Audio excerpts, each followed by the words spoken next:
In this video I'm reviewing a vintage LEGO Ninjago set. This is from the pilot season. This is set number 2508. This is the Blacksmith Shop with 2 minifigures, 189 pieces. It's from 2011 and this is a very awesome set there.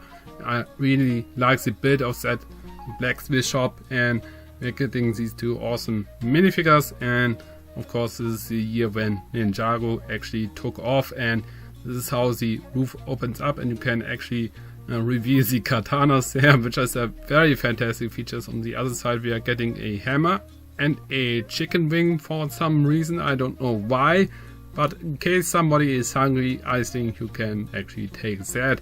The set is an easy build. It has some very awesome building techniques, especially with the fence pieces there on the roof. I think that's very unique. And here we have Cruncher with a specialized headpiece there, and there's Cruncher from the back. And now let's check out Kai, and here's the 2x2 tile which is printed, and here's a map of Ninjago City, I suppose, I don't know. And here he is from the back, and there he is without the mask from the front. And there's the set again. In the comment section down below, please let me know what your favorite part of the set is, and if you had the budget to buy this one, would you pick this one up?